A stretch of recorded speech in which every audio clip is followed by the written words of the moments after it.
नमस्कार दोस्तों, स्वागत है आप सभी का हमारे प्रोग्राम जिंदगी बने आसान में। दोस्तों, हमारी सीरीज चल रही है एडुकेट टू रिजुवनेट। इसके बारे में आज हम जानेंगे कि किस तरह से जो बीमारियां होती है, चाहे जैसे छोटी छोटी बीमारियां होती है जिसमें से एक है फीवर, उसके बारे में आज हम जानेंगे कि कैसे वो होता है, क्यों वो होता है और साथ ही साथ उससे कैसे बाहर निकला जाए। इसके बारे में जानने के लिए हमारे साथ है करमजीत सिस्टर। आइए उनसे बातें करते हैं। ओम शांति sister, welcome to our show. ओम शांति। सिस्टर, हमारी जो ये सीरीज चल रही है, बहुत सारे छोटे छोटे टिप्स जो आप हमें दे रहे हैं और एक तरीके का माइंडसेट शिफ्ट हो रहा है हमारा, क्योंकि अभी तक जो हम मानते आए बीमारियों के बारे में, उसको तो आपने टोटली पर्सपेक्टिव ही चेंज कर दिया है बाय सेइंग कि बीमारियां अलग है और हैप्पी क्राइसिस अलग है। यस। अब मैं जानना चाहती हूँ सिस्टर कि फीवर, ये जो बीमारी है, पहली बात तो ये बीमारी है कि नहीं क्योंकि ज़रूरी नहीं है कि हमारा पिछला एपिसोड सभी ने देखा हो। तो ऐसे में आप थोड़ा सा बता सके कि एग्जैक्टली फीवर क्यों बीमारी नहीं है, तो बहुत अच्छा होगा। फीवर जब भी होता है, it is actually a healing crisis. जी। लेकिन fever also is an indication of some infection inside the blood. Okay. तो जब कभी मान लीजिए आपको फीवर साल में एक बार, 6 महीने में एक बार, या क्वार्टरली हो रहा है, हाफ ईयरली हो रहा है, या फिर कभी महीने में एक बार हो रहा है, इट्स स्टिल ओके। अच्छा। Yes, it's only a healing crisis. कि जब भी कभी, अब हम बात करेंगे कि फीवर कैसे होता है, जी। क्यों होता है। जब भी कभी बॉडी में कोई वायरस आ जाएगा, कोई भी फॉरेन वायरस अटैक करेगा, या किसी तरह का कोई बैक्टीरिया पनप रहा है, या कुछ जी। भी ऐसा हो रहा है, तो बॉडी अपना टेम्परेचर रेज कर देती है उस वायरस को ख़त्म करने के लिए। Okay. right? Which also happened in COVID throughout 2 years. Right. And it's still happening. So जब बुखार आता है, वो क्यों आता है? जब भी कभी बॉडी में कुछ ऐसा हुआ कि बॉडी का सिस्टम चाहता है कि मैं टेम्परेचर रेज करके ये वायरसेस को, इस कीटाणुओं को ख़त्म कर दूं, जी। तो वो अपने बॉडी का टेम्परेचर रेज कर देगा. When a body is raising its temperature for some good thing, yeah, for some good outcome, हाँ। for the benefit of this immunity power, तो हमें वहाँ पे डरना घबराना नहीं चाहिए, बल्कि वहाँ पे सुकून से लेट जाना चाहिए कि ठीक है, आप रेस्ट करो, आप आराम से सुकून से अपने बॉडी को रेस्ट दो, क्योंकि उसने तापमान बढ़ाया है वायरसेस को या अनचाहे बैक्टीरिया को या इन्फेक्शन को ख़त्म करने के लिए. ओके। तो जब टेम्परेचर रेज होता है, आप देखें, मान लीजिए कि यहाँ पर बहुत ज़्यादा मच्छर हो जाए, बहुत ज़्यादा मॉस्किटोज़ हो जाए, तो हम क्या करेंगे? नेचुरल प्रोसेस में क्या करेंगे? हम नीम की पत्तियाँ लेकर और कुछ लकड़ लेकर, वुड लेकर, नीम की पत्तियाँ लेकर हम उसमें आग जलाएंगे. जी। क्या किया? टेम्परेचर रेज कर दिया, ओके। हीट प्रोड्यूस की ना, राइट राइट। हीट प्रोड्यूस करी. तो ऐसे ही बॉडी के अंदर जब टेम्परेचर रेज किया जाता है, हीट प्रोड्यूस की जाती है कि जो फॉरेन मैटर अटैक कर रहा है वो मेरे पास ना आए, वो दूर चला जाए, वो ख़त्म हो जाए या फिर फिनिश हो जाए. पर सिस्टर, अगर बहुत ज़्यादा टेम्परेचर बढ़ जाए, मतलब ऐसा, अगर मतलब आसपास के लोग ये भी बोलने लगे कि कहीं दिमाग में वो फीवर ना चढ़ जाए, तो ऐसी सिचुएशन में क्या करना चाहिए? फीवर मैनेजमेंट हम कैसे कर सकते हैं? उसके 2-3 काफ़ी सारे तरीके हैं फीवर मैनेजमेंट के. सबसे पहले तो ये समझना होता है कि जब फीवर आया तो चेक करें क्यों आया. What can be the reason? क्या किसी मॉस्किटो ने बाइट किया, मच्छर काट गया, ये इसलिए फीवर आया है? या आपको पता है कि कोई ऐसी बीमारी फैल गई है जी। मेरे आसपास जिसकी वजह से फीवर आया है? या फिर सर्दी गर्मी हो गई, एकदम से आप बारिश में थे और अंदर आए, या फिर आप धूप और एसी के कांटेक्ट में फ्रीक्वेंटली आए, इस वजह से कोई फीवर हो गया? या फिर कुछ ऐसा खा पी लिया था जिसकी इन्फेक्शन। वजह से इन्फेक्शन हुआ. कई बार थ्रोट का इन्फेक्शन होता है, उससे फीवर होता है. राइट।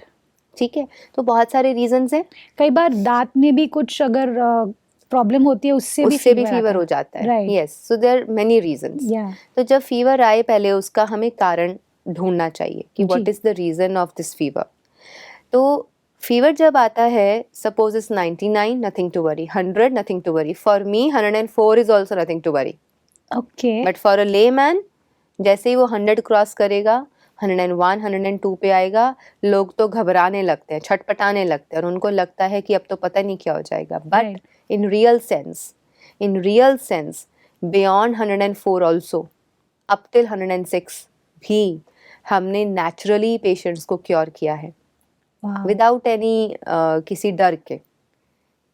सपोज हम एक चीज़ को लेते हैं, जैसे आपने जो सवाल पूछा जी। कि फीवर मैनेजमेंट हम करते कैसे हैं। सपोज फीवर हो गया तो first of all we checked, identify किया फीवर क्यों हुआ। उसके बाद हमने अपनी रूटीन को चेंज करना है। फीवर में सबसे पहला precaution, please don't have any cooked food. पका हुआ भोजन ओके। फीवर के दौरान नहीं खाएं। पर सिस्टर हमने तो ये सुना है कि खिचड़ी खाना बहुत अच्छा होता है। यस, खिचड़ी खा सकते हैं इन वेरी एक्सट्रीम केसेस, अच्छा। कि जो भूखा नहीं रह सकता या जिसको बहुत ज़रूरत और नीड फील हो रही है, अंदर हंगर फील हो रही है, उसमें भी खिचड़ी कैसे बनानी है। ऐसे नहीं कि आज खिचड़ी बना के और कल के रखी हुई हम खा लें, नॉट लाइक दैट।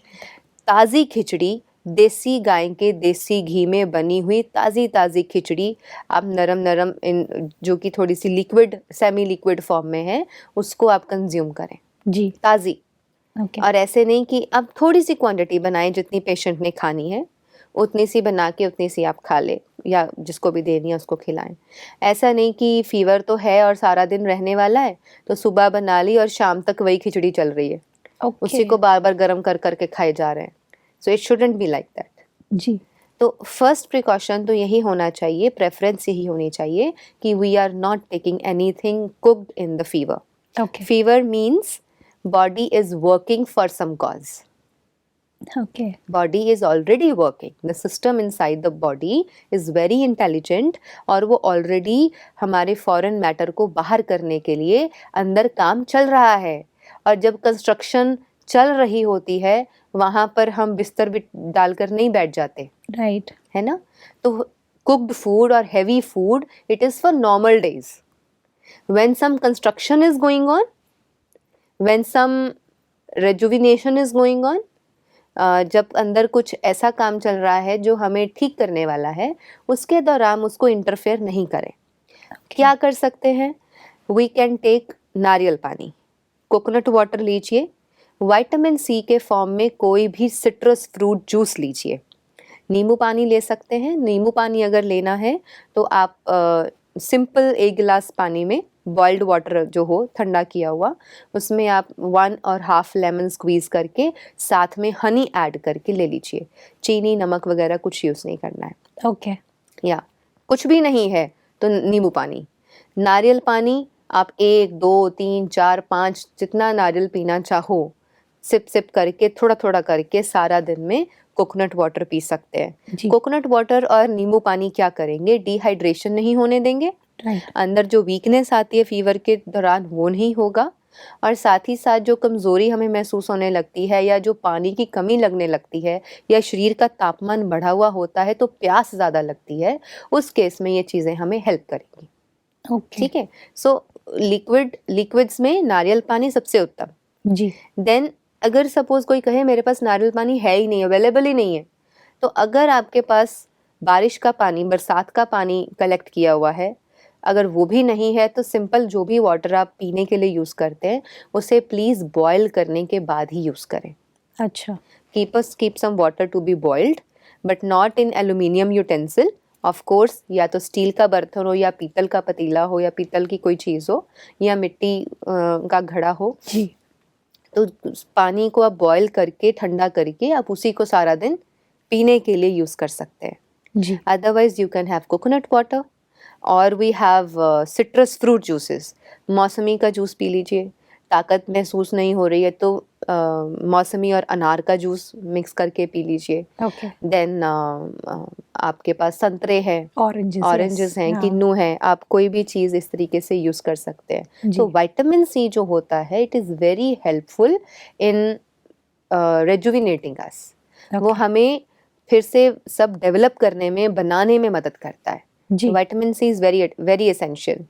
सिस्टर जैसे एक चीज़ हमें गाइड की जाती है कि फीवर के टाइम पे आप अगर विटामिन सी के कैप्सूल्स भी लेंगे तो वो भी अच्छा होता है, No. उसके बारे में क्या I कहें? don't prefer anything artificial. Okay, At very utmost cases, emergency cases, कोई ऐसी जगह पर हैं जहाँ पर आपको आपके लिए ये सब करना पॉसिबल नहीं है राइट, और you are going for some stage performance और एकदम से फीवर हो गया है, तो वहाँ पर चारपाई डाल के बैठ जाने का तो कोई मतलब नहीं है. राइट, वहाँ पे you have to take a pill and you have to perform. Right, yes, true, true, suppose you tomorrow I have my train and I have to travel और मुझे एकदम से फीवर आ जाए, so it's my choice. I want to cancel my journey and take some rest, या फिर मुझे medicine लेकर के और अपनी जर्नी तो एनी हाउ करनी ही है, तो Right. ठीक है फिर ले लीजिए. जी. मीन्स इतना भी रिजिड नहीं होना है हमें कि हम अपनी रूटीन्स को या अपने शेड्यूल को अस्त व्यस्त कर लें, बिल्कुल, लेकिन समझ होनी चाहिए कि yes this is my normal routine, मैं घर पर हूँ, संभालने वाले भी हैं, परिवार भी है, तो ठीक है, go for rest. Right, But suppose you are at some place जहाँ पे there is no one to help, no one to take care, और आप खुद भी खुद का ध्यान नहीं रख पाएंगे या कुछ ज़्यादा बड़ी प्रॉब्लम है, तो ठीक है, गोली खा लीजिए. जी. Then you can cover up the situation in that way. या सिस्टर एक और सवाल फीवर से रिलेटेड मेरे मन में आया अभी कि कई बार ऐसा होता है कि फीवर एक ऐसी बीमारी है जो शुरुआत होती है कोई भी अलग बीमारियों की, जैसे अगर बात करें डेंगू या फिर मलेरिया या फिर जॉन्डिस, सबसे पहले सिम्टम में वो शायद फीवर दिखाता है मैक्सिमम Yes. केसेस में.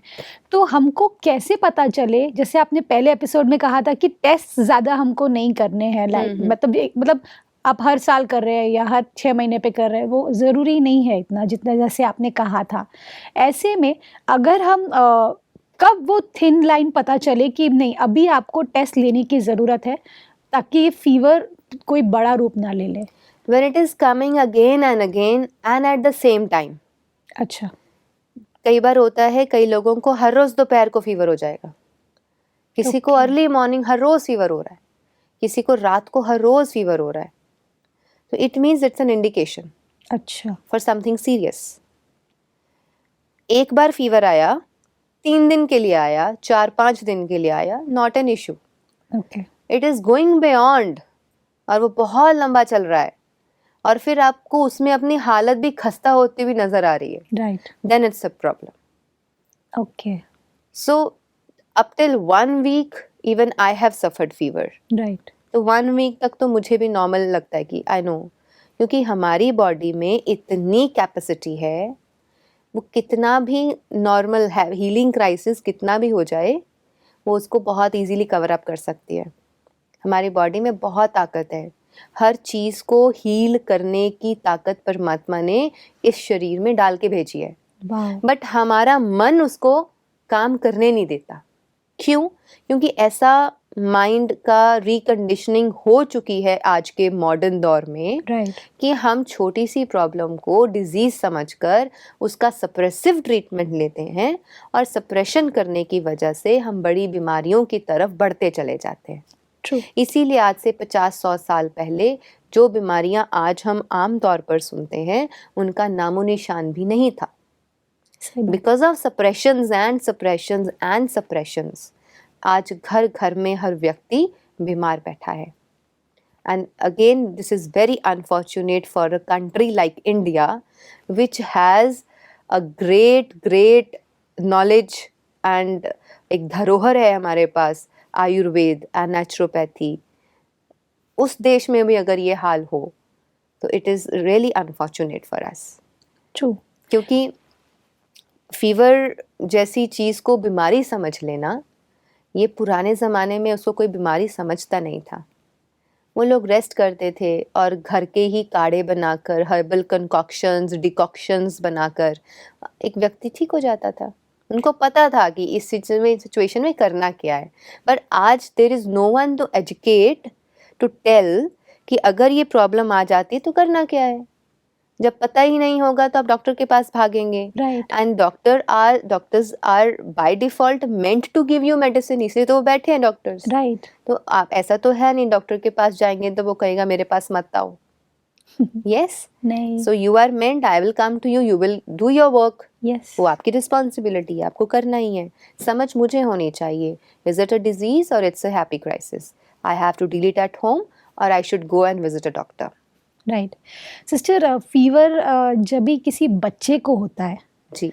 तो पूरा घर हिल जाता है, क्योंकि एक बहुत ही कनेक्शन जो होता है, इमोशन जो होता है एक बच्चे को लेकर के, हाँ। सभी बहुत ही आई वुड से इमोशनल हो जाते हैं कि भाई इसको ठीक करना है जल्दी, हमारा बच्चा खेलते कूदता रहे तो अच्छा लगता है, और मस्ती करता रहे तो अच्छा लगता है। ऐसे में पैनिक ना हो और उसे कैसे इमोशनली हम उस चीज़ के साथ डील करें, क्योंकि इन दी एंड बच्चों को लेकर के हम इमोशनल हो जाते हैं, तो ऐसे में जी। क्या करें?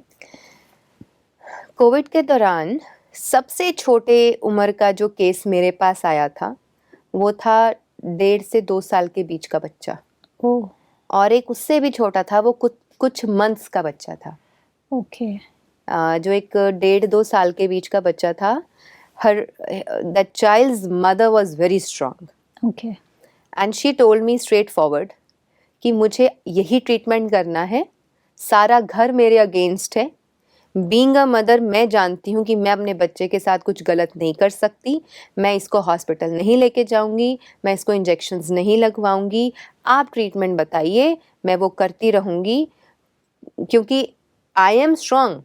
सी द मदर, या 1-1.5 साल का बच्चा उसका इन हर लैप, पावरफुल, और वो गरम, उसका बदन तप रहा है और बच्चा मतलब निढाल एकदम से, लेकिन वो माँ का मतलब देखिए उसका बल, विल उसकी पावर, विल पावर या या उसकी determination, and trust, that and trust also, कि she fought with that crisis, healing crisis, along with the child for 3 days, and the child was perfectly fine. Wow! तो उसको जो जो remedies बताई, क्योंकि वो तभी डरती थी जब उसके हस्बैंड घर आने होते थे। वो कहती थी कि ये आएंगे, बच्चे के माथे पे हाथ रख के चेक करेंगे कितना फीवर है, और फिर मुझे डांटेंगे कि तुम इसको हॉस्पिटल क्यों नहीं लेके जाने दे रही हो। Right, So this was the mental pressure on that woman. But I kept liaison with her. आधी रात भी वो कॉल करती थी कोविड में, और समटाइम्स रात को 12-1-2 बजे भी उसने कॉल किया है कि बच्चे को ऐसा हो रहा है, अब क्या दे सकते हैं। जी, So I used to tell her all the remedies, what ji, all remedies I had worked with that mother. जी, तो वो बच्चा 3 दिन में बिल्कुल नॉर्मल हो गया और आज बिल्कुल स्वस्थ है, 100% स्वस्थ है। वाओ! इतनी सी भी प्रॉब्लम नहीं है उस बच्चे को। तो आपने जो रेमेडीज दिए उसके अलावा कुछ आपने उनको इमोशनली भी कुछ बातें बताई, क्योंकि क्या होता है, Because because see doctors Yes. They do their best, we respect the doctors, वो लेकिन उनके पास शायद कई बार वो इमोशनली वो बंदे को इतना स्ट्रांग फील नहीं करा पाते, तो did you do something like that? see, most important is to have a check on the symptoms of the child. Right, Symptoms क्या दे रहा है बच्चा, वो ज़्यादा ज़रूरी है। ओके, और हम बात कर रहे थे ट्रीटमेंट की, तो ट्रीटमेंट के दौरान ये हो रहता है कि जैसे ही फीवर 102 हो जाए, we start keeping wet packs on the forehead. Okay, तो सिर पे कभी बुखार चढ़ ही नहीं सकता, अच्छा, ओके, तो वो टेम्परेचर वहाँ पे मेंटेन हो रहा मेंटेन है, रहेगा। Okay, you have keep a bowl of cold water, आप उसमें टॉवल्स डिप करते रहिए, हैंकीज और टॉवल्स डिप करते रहिए, हैंड टॉवल छोटे वाले कॉटन के, और रखते रहिए माथे के ऊपर। और राइट, लगे कि अगर हायर हेड भी, मतलब कि top of the head is also बहुत हीट अप हो गया है, अब वहाँ पे भी लगा दीजिए। तो during the process of fever management, first of all we give is liquid, और लिक्विड्स के बाद अगर फीवर राइज करने लगता है टेम्परेचर, तो we suggest to keep wet packs, अच्छा। Cold wet packs. Sister, cold मतलब बर्फ वाला या रूम टेम्परेचर? रूम टेम्परेचर से थोड़ा ज़्यादा ठंडा। ओके, जी। तो कोल्ड ठंडा पानी जो है उसके वेट पैक्स कहाँ रखने हैं, कॉटन का कपड़ा लेके, सूती जी। कपड़ा लेके, खद्दर वाला कपड़ा ले सकते हैं या फिर कॉटन के टॉवल्स ले सकते हैं। आप उसको माथे पे रखिए, आप उसको टमी पर, स्टमक पे रखिए, आप उसको पीठ पर, बैक पे भी रख सकते हैं, आप दोनों लेग्स की जो पिंडलियाँ होती हैं राइट, वहाँ पर भी रख सकते हैं। एंड इन केस किसी के पाँव में भी बहुत हीट निकल रही है तो आप पैरों को भी लपेट सकते हैं। ओके, तो जितनी बार आप वो करते रहेंगे, उसका फीवर 102 से 101 और 100 तक इजीली आ जाएगा। वाओ, अगर लगे कि थोड़ी देर बाद वो फिर बढ़ रहा है, फिर ज्यादा हो रहा है, फिर कर दीजिए, तो कीप डूइंग इट। उसके साथ साथ आप उसको नारियल पानी भी दे रहे हैं, विटामिन सी भी दे रहे हैं, और कवर अप करने के लिए फिर हम कुछ हर्बल कंकॉक्शंस भी देते हैं। अच्छा, हम बताते हैं कि बच्चा है तो इतनी डोज में दे दो, बड़ा है तो इतनी डोज में दे दो, बुजुर्ग है तो इतनी डोज में दे दो। तो वो हर्बल कंकॉक्शंस, हर्बल डिकॉक्शंस जो होते हैं वो भी हम यूज़ कर लेते हैं। And there are few 2 or 3 Ayurvedic remedies also जो आप रेडी टू बाय है मार्केट से, जी, वो आप घर में ला के रख सकते हैं। Whenever there is a problem you can use them. Wow. Yeah. Sister this is so amazing. मैं सच बताऊँ तो फीवर ऐसी चीज़ है जो बहुत कम भी लगती है कि भाई इतनी कोई बड़ी बीमारी तो हुई नहीं है, फीवर ही हुआ है। लेकिन दूसरी ही तरफ उसका एक अलग रूप भी होता है, जैसे आपने अभी कहा कि एक छोटे से बच्चे तक को इतना बुखार हो गया था। तो ये हम मानते आए कि it's a very light disease, लेकिन आज हमें पता चला ये डिजीज़ है है ही ही नहीं, it is a happy crisis. Yes. Sister, अब मैं जानना चाहती हूँ कि फीवर में जैसे एक पर्सपेक्टिव होता है कि रेस्ट देना ज़रूरी है, जी। राइट? तो रेस्ट की क्या मात्रा होनी चाहिए आपके हिसाब से, कि किस तरह से उन्हें रेस्ट करना चाहिए, या फिर कोई सर्टेन पोजीशन में सोना चाहिए? Anything that you can share जिससे हमें पता चले। Rest is very important in the fever, in Right. all the healing crisis, Right. especially in loose motions and in fever. Okay. इन दोनों क्राइसिस में आपको रेस्ट लेना बहुत ज़रूरी है। क्यों? बॉडी अपना काम कर रही है अंदर, राइट, तो जब एक कार्य चल रहा है तो उसको रेस्ट देंगे तो उसका दूसरी तरफ फोर्स नहीं लगेगा। राइट। फीवर के दौरान आप कोई काम नहीं कीजिए, you just simply lie down. मैं वही पूछने वाली थी कि काम कर सकते हैं कि नहीं? हाँ, हम we should lie down. Okay, कई बार लोग कहते हैं कि चलो बाहर तो नहीं जाना है, बैठे बैठे ही तो काम करना है। एग्जैक्टली। तो बैठे बैठे अगर आप कंप्यूटर्स पे काम कर रहे हैं, suppose you are working on your laptops and tablets and PCs, तो आपका सबसे ज़्यादा ब्रेन और माइंड खर्च हो रहा है वहाँ पे। राइट, और जो फीवर है, it is directly connected to your forehead. Right. यहीं पे आप चेक करते हो सबसे पहले हाथ रख के फीवर को, जी, जी। और कईयों का हेडेक होने लगता है। तो please don't stress out your self during fever. Okay, हाँ, किसी की बहुत बड़ी मजबूरी है, कोई प्रोजेक्ट है या कोई ऐसी कमिटमेंट है, वहाँ तो करना ही पड़ेगा। जी, लेकिन नॉट एवरी टाइम, ऐसा तो नहीं है कि एवरी टाइम कमिटमेंट्स होंगी। हर बार जितनी बार फीवर आएगा आपको कोई ना कोई ज़रूरी इंपॉर्टेंट काम आया हुआ है, ऐसा राइट। तो नहीं होता है। सो उस टाइम आप बिल्कुल रेस्ट मोड पे रहिए, आराम से अपने यस, इतना ज़रूर है, मेंटेन हाइजीन, हर रोज़ फ्रेश कपड़े पहनिए, wipe out your body with wet towel if you can't take bath. Okay, hygiene maintain करके रखिए। फीवर वाले कपड़े रोज़ रोज़ सेम नहीं पहनिए। Even your bedsheet should be changed every day. Okay. और आप हो सके तो थोड़ा देर धूप में भी लेटिए, बिकॉज सन रेज जो है वो हमें बहुत जल्दी हील कर देती हैं। राइट, सर्दियों में तो आप अपनी चारपाई ही धूप में रख सकते हैं, but head should be in shade. सिर पे धूप नहीं आनी चाहिए। अच्छा, नहीं तो फिर सिर- और टेम्परेचर बढ़ेगा या, उससे। ओके, सिर हमारा कवर्ड होना चाहिए। ओके, या अगर बहुत सर्दी है, जैसे नॉर्थ इंडिया है, सर्दी रहती है, फीवर हो तो धूप में लेटना अच्छा लगता है। Right, we feel warm, we feel good, वाह, ताकत आती है। लेकिन अगर गर्मियां हैं तो आप अंदर ही रहेंगे। लेकिन गर्मियां हैं, फीवर चढ़ा है और एसी में लेटे हुए हैं, ये भी गलत है। That is again a very opposite combination. Right, तो थोड़ा सा फेवरेबल कंडीशन, फेवरेबल टेम्परेचर में रहिए, रेस्ट कीजिए, बॉडी को अपना काम करने दीजिए, क्योंकि जब हम रेस्ट करेंगे तो जल्दी ठीक हो जाएंगे। सो भाग दौड़ करते रहेंगे तो वो उसका जो प्रोसेस है वो लंबा होता जाएगा। फिर हो सकता है आप 2 दिन में ठीक होने वाले थे, लेकिन क्योंकि आप रेस्ट नहीं दे रहे हो बॉडी को, तो हो सकता है वो 2 से 4 दिन ले ले। सिस्टर, आज के एपिसोड में हमने आपसे बहुत कुछ सीखा, और उसमें मुझे सबसे खूबसूरत बात ये लगी, हीलिंग क्राइसिस, जो आपने एक नया टर्म हमारी लाइफ में दिया है, उसे हम एक गिफ्ट की तरह लेंगे और हम इस चीज़ को अच्छी तरह से अपनी लाइफ में यूज़ करेंगे, ना सिर्फ हमारे लिए, बाकी हमारे आसपास के लोगों के लिए भी। And all thanks to you sister, thank you for coming in our show. ओम शांति। ओम शांति। दोस्तों, आज के एपिसोड में हमने जाना कि फीवर ये एक हीलिंग क्राइसिस है और एक तरीके का हैप्पी क्राइसिस भी है। हमने ये भी जाना कि अगर हम डर जाएंगे, अगर हम पैनिक स्टेट में जाएंगे, तो हमारा वो फीवर और ज़्यादा बढ़ सकता है। इससे बेटर है कि हम रिलैक्स होकर थोड़ा टाइम रेस्ट करके, जितना टाइम अपनी बॉडी को दे सकते हैं हीलिंग के लिए, तो ऑटोमेटिकली वो बीमारी जो नहीं है बीमारी, एक्चुअली में वो एक हैप्पी क्राइसिस है, उससे आप बाहर निकल पाएंगे। इस बात के साथ आज के प्रोग्राम को हम एंड करते हैं। कल आपसे फिर मिलेंगे आपके ही शो में जिंदगी बने आसान। ओम शांति। अधिक जानकारी के लिए संपर्क करें जिंदगी बने आसान, Brahma Kumaris Godlywood studio, Shantivan, Abu road. Call 80949134887।